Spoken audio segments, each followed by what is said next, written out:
Hi everyone, Joe Kehrig with the Kehrig Real Estate Team, and this is your Tassajara Valley Blackhawk neighborhood update for the week of February 8th, 2021. So, if you remember last week, the question that I'm asked so much, and it's a great question. People go, Joe, all we hear is there's no inventory, but yet people talk about, 6.5, 7 million homes are going to sell this year, which is the most that's happened in decades. How does that happen?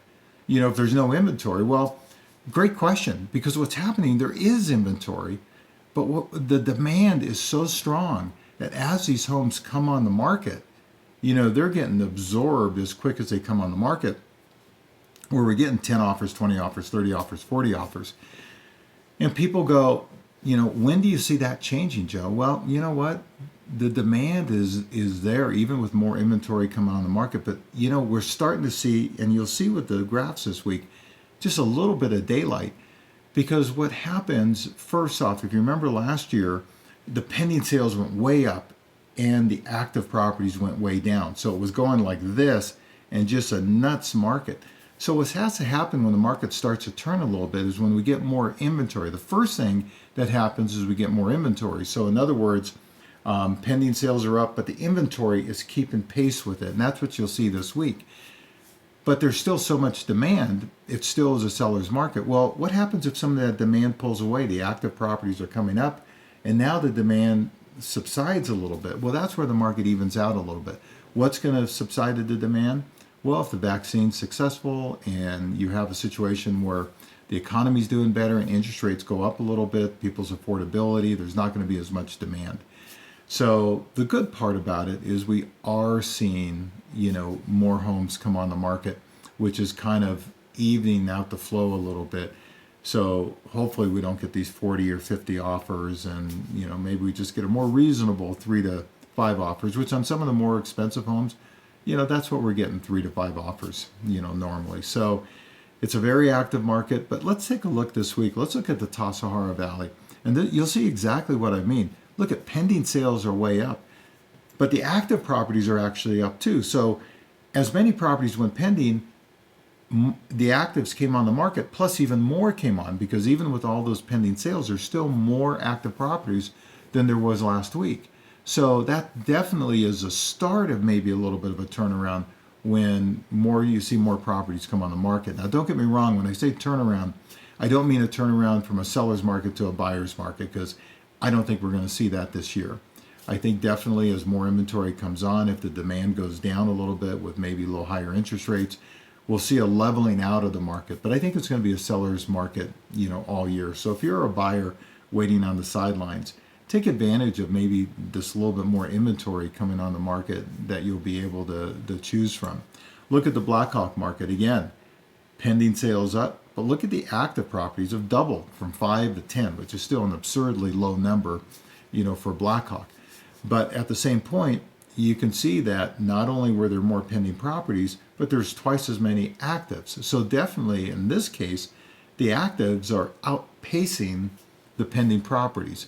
And that's kind of just the start. Now, it could just be a blip in the market, certainly, and that's why we want you to tune in, every week or every other week, is that you'll kind of see, and we'll get a better idea. Is this a trend, or is this just something that's going on right now?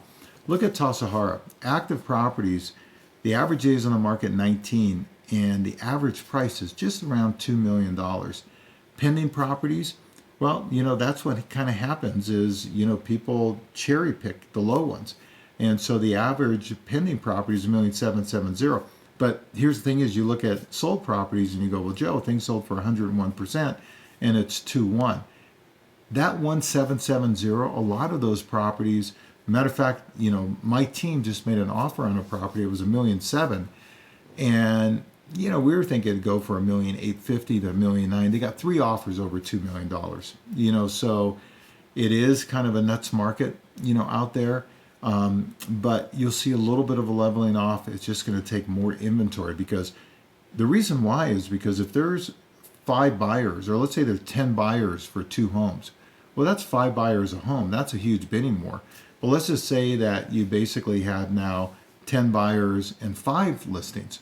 Well, that's only two buyers, and the buyer will sit there and go, hey, I'm not going to pay $300,000 more for this home, because if I don't get this one, I've got another one to jump onto. But when you have like 10 buyers and there's only one home, they don't know when another one's going to come on the market. So they're going to bid, especially if they've lost out on some homes. So you see, obviously, Tassajara, 101% of asking. Look at the Blackhawk market. Again, the reason you see the zeros, because nothing closed last week in Blackhawk. And that's not unusual. If you remember, a couple of weeks ago, we only had 4 listings on the market in Blackhawk. So there wasn't a lot of activity. And the average price of those 4 listings was $4.3 million.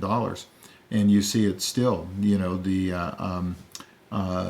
active properties are on the market now. And if you remember, if you looked at the graph, there was 10 of them, 4.3 million. So still way up there. Now, I will tell you, you've got a $12 million listing out there, and it kind of, obviously moves those numbers up. But again, at the same point, you can see the pending properties. If you guys remember, if you've been watching me for months, a few months ago, do you remember when the pending properties were $1.5 to $2 million? Because people were cherry picking the low ones. Well, there's hardly anything that's coming out anymore, $1.5 million to $2 million. So again, and then of course the solds, there's no data for the solds because there's nothing closed. So, every market's a little bit different. And, it's certainly a situation where, whether you're in Blackhawk or Tassajara, we've been professionally selling, and I've been the number one real estate agent in those markets for over 32 years. So we know the market well, and if we'd love to be your trusted advisor, and we sit down with people and go through everything with them. And then if they decide the best thing for them to do is put it on the market, then great. Matter of fact, what we're going to go through next week, and that's why we'd love for you to subscribe and then click on the reminder, the bell, to be reminded. And we'd love it if you would like our videos, because next week we're going to talk about when we sit down with clients and they're deciding if I should put the home on the market. We go through a 4-step process, and the 4th step is putting your home on the market. But the first 3 steps have to line up. The dominoes have to line up and make sense before we get to that 4th step. And that's what we're going to be talking about next week. So again, please subscribe, click on the bell to be reminded. And we'd love it if you liked our videos. Give us a call, Joe Kehrig, 925-487-6838, joe@kehrigteam.com. Visit our website, www.kehrigteam.com. So till next week, have a great week. Stay safe. May God bless you and your family, and may God bless the United States of America. We'll see you next week.